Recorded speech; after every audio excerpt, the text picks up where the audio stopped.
YTN 라디오가 보내드리는 신율의 뉴스 정면 승부 3부 시작합니다.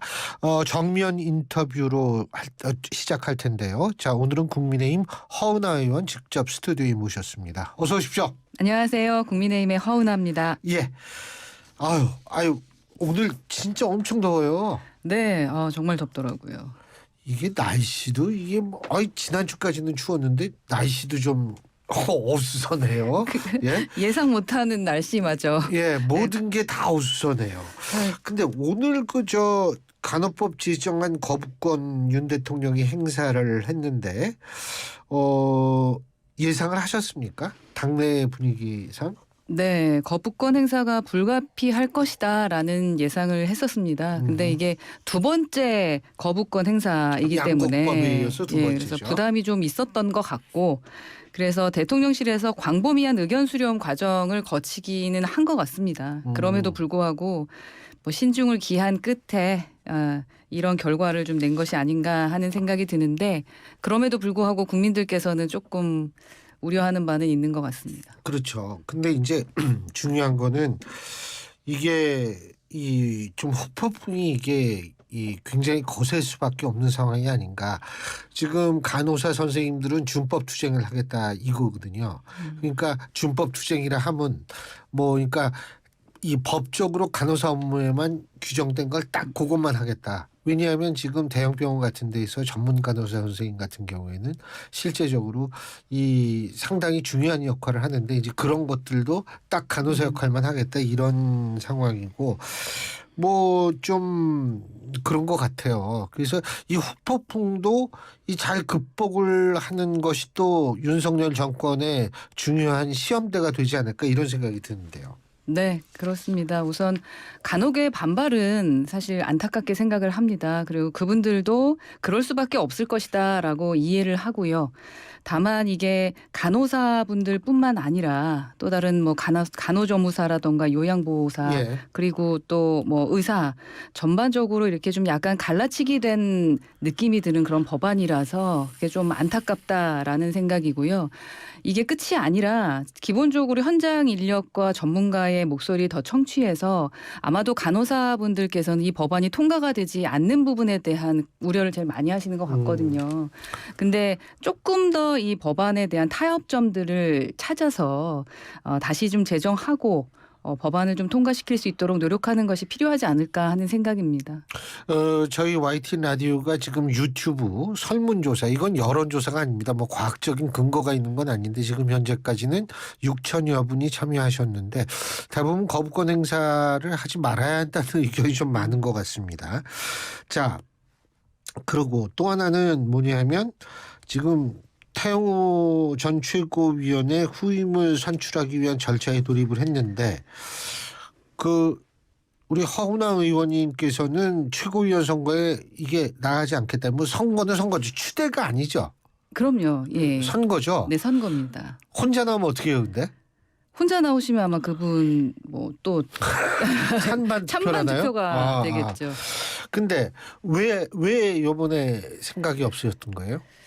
고민이 없었다라고 하면은 거짓말일 테고요. 네. 고민은 했습니다만 제가 출마하냐 마냐의 문제는 아니다라고 저는 생각을 했습니다. 이게 예. 현재 시점에서 우리 국민의힘에게 중요한 것은 어떤 일방주의적인 당정 일체론, 이 부분에 대한 것을 끝내냐 마느냐, 그것이 더 중요하다라고 저는 생각을 하고 있습니다. 기존의 전당대회 때도 제가 100%를 반대했었고, 그렇죠. 예, 그리고 낙하산 공천은 안 된다라는 말씀, 그러니까 권력에 의해서 낙하산 공천하는 것을 없애야 된다, 이런 말씀들을 드렸는데요.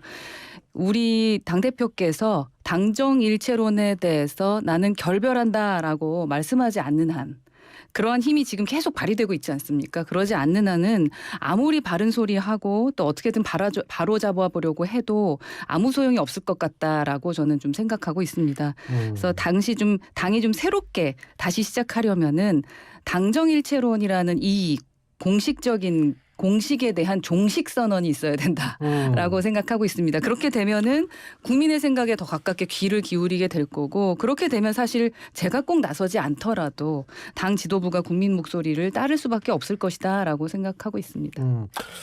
아니 그때 최고위원 TV 토론할 때 저는 그때 이제 사회자로서 네. 이 토론 봤을 때 참 허 의원님 잘하시고 옳은 소리도 많이 하셨는데 이게 당정일체의 종식. 그런데 지금 더군다나 지금 이 뽑는 데가 전국위죠. 전국위는 현역 국회의원 그다음에 플러스 당회 원외 당협위원장 네. 플러스 지자체장 지자체장 그죠? 네. 이렇게 이루어져 있기 때문에 이분들이 좀 전략적 마인드를 막 발휘를 할 가능성이 있다고 보십니까? 전략적 마인드를 하면 아니 저 민주당도 송갑석 최고위원 비명계에서 이렇게 됐잖아요. 네. 어떻게 이번에는 어떨 거라고 보세요? 충분히 그렇게 하실 수 있는 분들일 텐데 예. 근데 지금 이미 뭐 단수 공천 얘기도 단수 후보에 대한 얘기도 나오고 여러 가지로 글쎄 전략적으로 하기 힘든 상황이지 않을까 하는 생각은 듭니다. 눈치를 보게 될 거거든요. 그렇기 때문에 당정일체론에 대해서 난 결별한다라는 말씀을 하신다면 그다음에는 조금 더 전략적으로 되지 않으실까 하는 생각인 겁니다. 예. 지금 말씀하신 분들이 모두 다 공천이 중요하다고 생각하시는 분들이시잖아요. 그렇죠. 다 네. 그렇게 생각하죠. 예. 뭐 지금. 눈치 안 볼 수가 없죠. 눈치는 당연히 볼 수밖에 네. 없는 상황이지만 문제는 공천을 받은 이유도 중요하잖아요. 아니 본선에서 이겨야 될 거 아니에요. 근데 본선에서 이기려면 사실은 친윤 일색이다 이런 얘기를 듣는 그러니까 당이 이런 얘기를 듣는 게 총선 승리로 해서는 결코 바람직하지 않거든요. 예, 그래서 다양한 목소리를 담아야 된다. 그게 자유를 추구하는 우리 당의 강점이다라고 제가 선거 때도 말씀을 계속 드렸는데 예. 이런 목소리가 잘 받아들여지지 않는 부분이 지금은 저는 좀 답답한 상황입니다. 그렇군요. 네. 근데 뭐 단수 후보 얘기도 나온다 이런 말씀하셨는데 단수 후보 나오면 이제 찬반 표결이 되겠죠. 지금 대충 274 한 몇 분 정도 되시죠? 한 지금 전국위 구성원들 한 300-400분 될 것 같은데 예, 그 정도까지 안 되나? 그 정도까지는 안 되시는 것 같습니다. 근데 어쨌든 지금 이 국민의힘도 여러 가지의 좀 난제를 안고 있지만 민주당이 좀 많이 도와주고 있는 것 같아요. 예? 그 김남국 의원의 이 문제의 후폭풍이 지금 만만치 않은 것 같은데 일단은 뭐 여당 의원이시지만 객관적으로 그냥 여야를 떠나서 국회의원의 입장에서부터 이번 사태 어떻게 보셨어요? 지금 국회 자체의 명예를 실추시킨 상황인 거고 국회의원이 가장 저희가 해야 될 일은 입법권인데 예. 그 입법 기관으로서의 진짜 예. 망신살을 주신 분이지 않습니까? 그런데 지금 대단한 결심하신 것처럼 뭐 탈당하는 위장 쇼도 하시면서 또 민주당도 그 탈당을 반가워하는 것 같다라는 모습을 보면서 참 앞이 캄캄하다라는 생각이 좀 듭니다. 그러니까 이게 당의 진상조사도 좀 유야무야 되고 있고 그러면서 의원직은 유지할 수 있고 오히려 정치적 탄압을 받는 것처럼 지금 하고 계시잖아요. 예. 이런 게 일석삼조되는 어떤 신의 한 수라고 생각하신다. 이런 문화가 사라져야 되는데 지금 윗분이 하는 걸 보면서 이렇게 하고 계신 건지 아니면 당대표가 워낙에 그렇게 하고 계신 걸 보면서 자신감을 갖고 김남국 의원이 저럴까 하는 모습을 봅니다. 이거는 더불어민주당만의 문제가 아니라고 생각합니다. 예. 지금 국회 자체를 정말로 흔들어 놓을 수도 있는 부분이라고 생각해서요. 더불어민주당이 심각하게 생각하셔야 될 부분이다. 확실하게 마무리를 하셔야 될 것 같다라는 생각은 듭니다. 근데 이제 의원 생활 하시면서 뭐 그냥 개인적으로 사실 코인 투자라는 게 이게 불법이 아니잖아요. 근데 혹시 뭐 주위 의원들 중에서도 투자한다는 얘기 좀 들어보신 적 있어요? 투자보다는 알아야 되지 않겠냐 하면서 한 번쯤은 해보자는데 상당히 어렵다라는 말씀은 들었었거든요. 저도 뭐 방송에 나가서 여러 번 얘기하지만 이걸 하는 게 문제는 아니죠. 그런데 이걸 알아보면서 국민들이 어떤 식의 피해를 보실 수 있을지 뭐 이런 걸 알아볼 수는 있습니다만 저희가 주식도 안 되지 않습니까? 3천만 원 이상 할 수가 없는데 이걸 통해서 돈을 벌려고 하는 거는 아주 큰 문제인 거죠. 영리 행위를 하는 거. 그러면 국회의원이. 안 되는 것이다라는 게 기본으로 깔려 있습니다. 그래서 저희는 국민 세금 받고 일하고 있는 사람들인데 죄송한 얘기지만 예. 가뜩이나 월급 많이 준다고 막 국민들이 뭐라 그러는데 그렇습니다. 거기에다 이제 영리 행위까지 하면 지금 월급의 몇 배입니까? 100배를 불려가지고 뭐 하여간 몇 배인지는 좀 예, 왜냐면 그렇게 본인이 하겠다라는- 자료를 안 내니까 정확히 알 수는 없지만 이거는 국민들에게 정말 신뢰를 줄 수 없는 이 입법기관 자체를 흔들리게 만든 부분이라고 저는 생각을 해서요. 예. 뭐 주식을 하든 무엇을 하든 그리고 저 알아보니까 이번에 이제 김남국 의원 덕분에 이 부분을 알게 됐는데 이게 시간이 주식하고도 다르대요. 24시간 한대요. 24시간 해야 그나마 돈을 벌 수 있다. 그리고 그래야 뭐 여튼 여러 가지 상당히 어려운 부분이 있다고 하는데 24시간 하는 이유 뭔지 아세요? 왜냐하면 외국에서도 사고 팔고 해야 되잖아요. 그러니까 이게 코인이라는 게 예를 들면 비트코인이나 이더리움 같은 경우에 전 세계에서 다 왔다 갔다 하는 거니까 그래서 24시간을 한다라고 그러더라고요. 그러니까 그런 부분을 몰랐던 사람 입장에서는 그래 뭐 할 수도 있지였지만 이제는 하는 분들이 이상해 보이는 거죠. 그렇죠. 예. 뭐 해가 지지 않는 의원이 그렇죠. 아니요. 예. 해가 지지 않는 나라가 영국이었는데 요새는 해가 지지 않는 시장이 코인 시장인 것 같아요. 24시간 돌아간다고 그러더라고요. 그런데 어쨌든 전수조사가 필요하다고 보세요? 저는 지금 빨리 하는 것은 필요하다고 생각을 합니다. 빨리 하는 거예요. 예. 이유는요? 빨리 해야지 문제가 있는 부분을 도려낼 수 있다고 생각합니다. 지금 예. 민주당에서는 입법을 하겠다라고 예. 하는데 그 입법하는 그 동안에 그러면 김남국 의원이 김남국 의원 이제 뭐 들통이 났으니까 문제가 안 되는 것인가 뭐 이런 생각도 들고 또 다른 분들이 어떻게 하고 있는지 알 수 없는 거 아니겠습니까? 예. 그렇기 때문에 우선 정말 어떠한 비리가 있는 부분이 있는지 없는지를 알려면 당당하게 그냥 전수조사 빨리 하는 게 좋지 않을까 하는 생각입니다. 그리고 사실 민주당은 지금 탈당한 상태에서 뭐 자료가기도 힘드니까요. 어떻게 뭐 하기도 그게 민주당의 고민일 수도 있는 것 같은데. 근데 탈당하신 분들이 사실 민주당 활동을 안 하는 분들도 거의 없잖아요. 9분이신데. 민주당성 무소속이다 이 예, 말씀이시죠. 그렇죠. 예. 그리고 뭐 처음처럼 예. 기본적으로 그 당내 활동 갑자기 예, 소주 한잔 하자고 죄송합니다. 그러시는 줄 알았어요.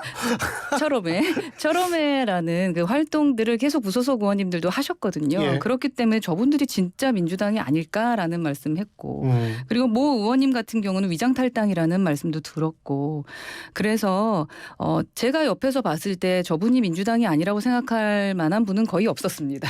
그래서 지금 분명히 생각을 제대로 하신다면 이게 정말 문제라고 생각한다면 제대로 조사하시고 문제점을 확실하게 도려낼 수 있도록 하는 것이 민주당이 살 길이다라고 생각하고 모 중진 의원이 민주당의 중진 의원이 저한테 물어보시기도 하시더라고요. 예, 의원 이거 진짜 그렇게 큰 문제라고 생각하냐 타당이지만 그래서 제가 아주 세게 말씀드렸죠. 그러고 다시 이제 국민의힘으로 넘어와서 네. 지금 태영호 의원은 어쨌든 최고위원직은 사퇴했으니까 이제 3개월 받았고요. 네. 그 다음에 이제 김재원 최고위원은 사퇴 안 하고 1년 받았고 어떻게 적절하다고 판단하세요? 저는 그 판결이라고 해야 돼. 그 결정. 예. 윤리위원회 그 결정에 대해서 뭐 동의하지 않습니다. 왜냐하면 윤리위원회는 윤리위원회여야 되는 것이지 뭔가 그 내가 공천위원회처럼 좀 판결했다, 결정했다라고 결과를 냈다라고 저는 생각을 하거든요. 이 사람이 정치적으로 우리가 원하는 방향대로 했느냐 안 했느냐에 따라서 결과가 달리 나왔지 않습니까? 그래서 한 사람의 정치 생명을 끊어놓을 수도 있고 희망을 가질 수 있도록 했다라는 겁니다. 저는 그 부분에 대해서 동의할 수가 없고 그리고 만약에 저희가 지금 윤리위에 가게 됐을 때는 5.18이라든가 4.3의 발언에 대한 것들도 있었는데 그럼 4.3 발언은 지금 발언했던 게 문제가 없고 5.18 발언했던 건 문제가 있다라고 얘기하는 그럼 그 기준점은 무엇이냐라고 했을 때 그 기준점을 저희는 말할 수가 없게 됐다라는 거죠. 그러니까 누구의 말을 권력자의 말을 잘 들으면 내가 살려주고 그렇지 않으면 네가 알아서 판단해라라고 하는 것이 윤리위원회의 어떤 기준점이 있어서였느냐.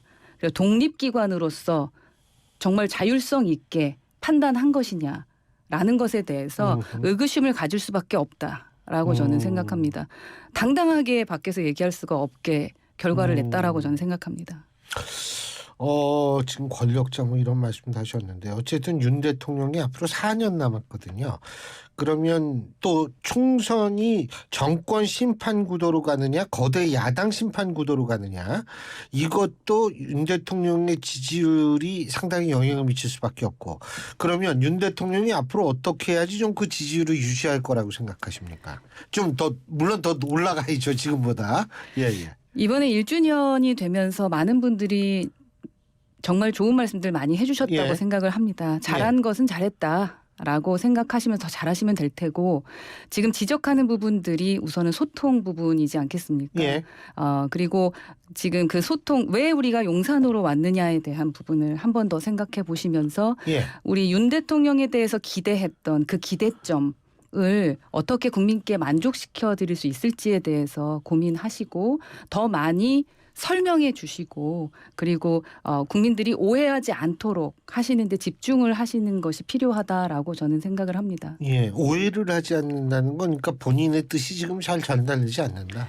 저는 예를 들어 지금 69시간 관련된 부분도 예. 처음에 시작은 예. 아마도 그러니까 유연한 예. 그 시간에 대해서 말씀을 하시고자 했었던 걸 겁니다. 그런데 그것에 대해서 전혀 다르게 판단하거나 충분히 오해할 만하게 국민들께 얘기했다고 생각을 하거든요. 예. 그리고 우리 그 5세 미만, 5세 이상 학생들에 대한 예전에 그 부분에 대한 것도 어떠한 내부에 정말로 검토를 하고 나서 저렇게 발언을 한 것일까라는 오해가 있었었다. 그리고 뭐 저희 외국에 나갔다 오셨다 하셨을 때도 또 언론을 대하는 부분에 있어서도 여러 가지 저는 그게 오해라고 생각합니다. 그 부분에 대해서 그래서 대통령실에서 제대로 이제 보좌하시고 말씀드리고 혼날 거 걱정하지 말고 대한민국이 잘 되고 그리고 그렇게 해서 제대로 돌아가야 지지율도 올라가고 어느 대통령이 성공한 대통령이 되고 싶지 않겠습니까? 그 부분을 위해서 지금은 조금 더 제대로 된 말씀을 좀 해줄 수 있어야 되지 않을까 하는 생각이 듭니다. 주변에서 보좌할 때. 저도 뭐 비슷한 생각을 솔직히 해요. 예. 네. 오늘 말씀 여기까지 듣겠습니다. 고맙습니다. 네, 감사합니다.